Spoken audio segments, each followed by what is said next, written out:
Thank you for joining us for the Barbados Today morning news for Thursday, August 10. I am Mary-Claire Williams. Topping the news this morning, opposition leader Mia Mottley is criticizing what she says is the Prime Minister's failure to announce concrete plans to address the upsurge in gun violence.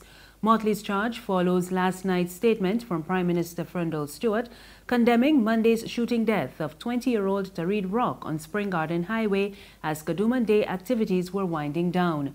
Several other people were also injured.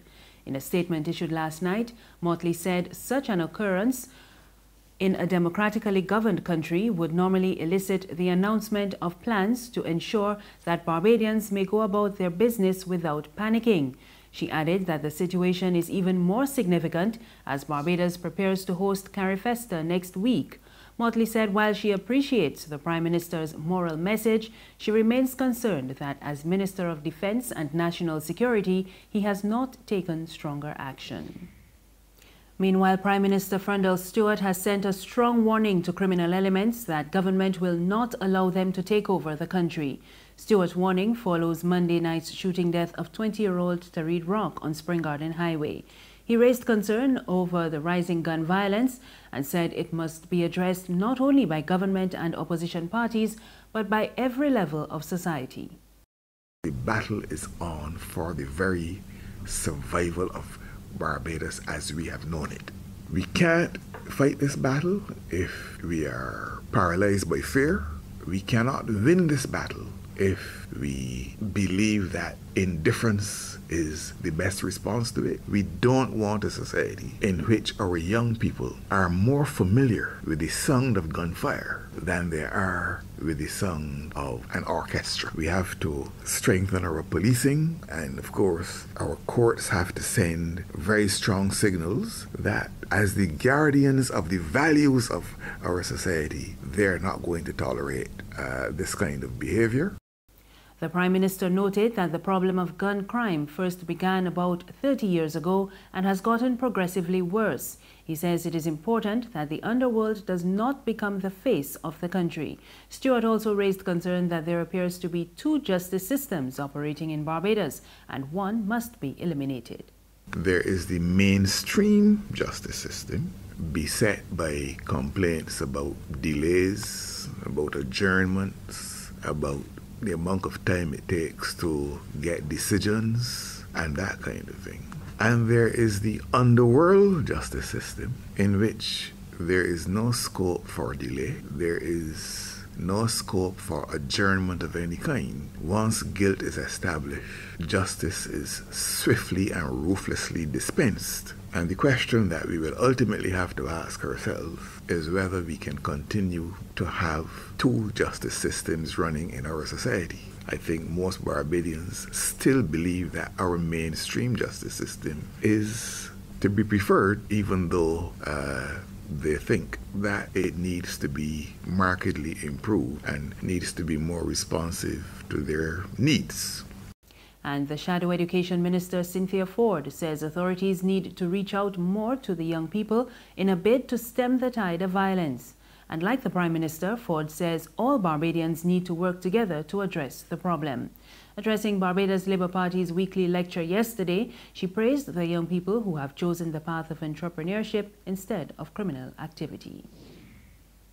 And there is renewed debate over the placement of surveillance cameras at the island's ports of entry following the latest shooting death. 20-year-old Tarid Rock became the latest victim of gun violence on Monday night when a gunman opened fire on Spring Garden Highway. But the General Secretary of the National Union of Public Workers, Rosalind Smith, says the crime level has little to do with surveillance cameras. Barbados Today's Ryan Gilks has more in this report.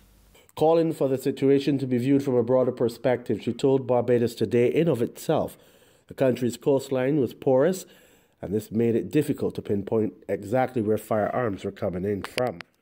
She said the Royal Barbados Police Force and other entities were the ones that should be leading any investigation and updating the public in terms of whatever the findings were. She noted there were pockets all over the island, and overall there needed to be an updating of the police department with the necessary technology and staffing levels in order to do policing and things that were necessary to wrestle the problem to the ground. The NUPW General Secretary pointed out that a number of things had to be put in place first, however, describing it as an ongoing saga which had a component that dealt with education and with the concerns of youth, since they needed to be given a forum in this issue. Her comments come against the backdrop of Monday's deadly shooting on the Spring Garden Highway, which left 20-year-old Tareet Jr. Rock of 3rd Avenue, Chapman Lane, St. Michael dead and another 20 persons injured. Ryan Joltz for Barbados Today. In other news this morning, Health Minister John Boyce is warning that a major outbreak of foodborne illnesses could deal a devastating blow to the local economy. Addressing the Barbados Food, Law and Industry Conference yesterday, he pointed to a 2015 World Health Organization report that found an estimated 600 million people fall ill and 420,000 die each year from eating contaminated food. Boyce said that as a service-based economy, Barbados cannot afford a major outbreak. We in Barbados cannot ignore the negative impact that foodborne diseases could have on our socioeconomic development. The strain placed on the healthcare system, as well as the harm to tourism and trade industries, is too much for a small country to bear. We therefore must make every effort to ensure that the food we eat is safe. The government of Barbados is committed to safeguarding the well-being of all citizens and recognizes the need to strengthen its food safety programs and initiatives. We are, however, cognizant that food safety is complex and addressing food safety issues requires a multi-sectoral approach. Thank you for staying with us. We're back now with news from the region. Jamaica's Prime Minister Andrew Holness has called on the police to spare no effort in investigating the recent murder of a 17-year-old schoolgirl. Michelle Moulton was shot in the head at her home for reportedly refusing the sexual advances of some men in her community. But while government and opposition members are condemning the incident, residents are angry over the reason being given for the killing. We get more in this TVJ report. It's the kind of tragedy the Prime Minister thought needed his intervention, and the Zimbabwe community welcomed his presence. The Prime Minister spent some time speaking to the mother inside her house. She did not want to appear on camera at all. But while the Prime Minister, the PNP candidate for the area, Mark Golding, and the councillor spoke with the mother inside the house, community members were outside fuming. We're upset with you, lady. You need to fix this. You need to talk to us and let us know what is going on.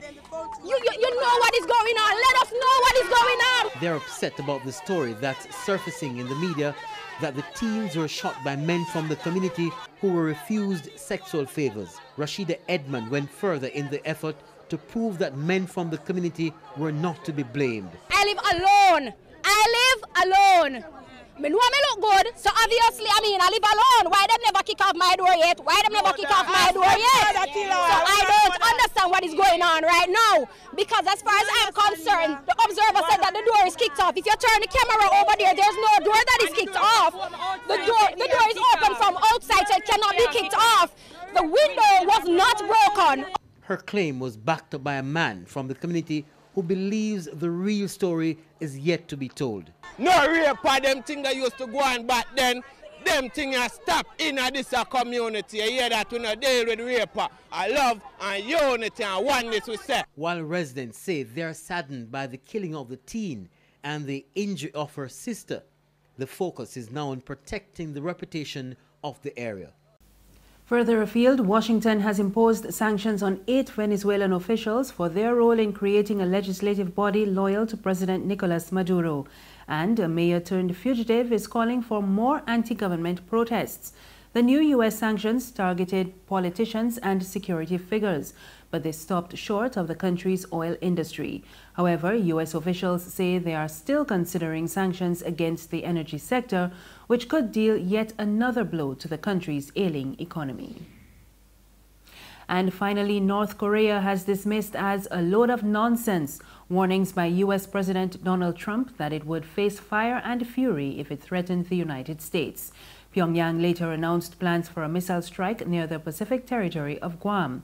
North Korea's progress in developing nuclear weapons and missiles capable of reaching the U.S. mainland has fueled tensions between the two countries. Trump's unexpected remarks on Tuesday prompted Pyongyang to announce plans to fire 4 intermediate-range missiles over Japan to land about 18 to 25 miles from Guam. Guam is home to about 163,000 people and a U.S. military base that includes a submarine squadron, an air base, and a Coast Guard group. And that's the news this morning. You can get more on our website www.barbadostoday.bb. You can also subscribe to our e-paper, email updates, and like us on Facebook. We're on Izumi Media in bus terminals and Screenplay at supermarkets and gas stations near you. You can also find us on Mix 96.9 FM. I am Mary Claire Williams. Have a good morning.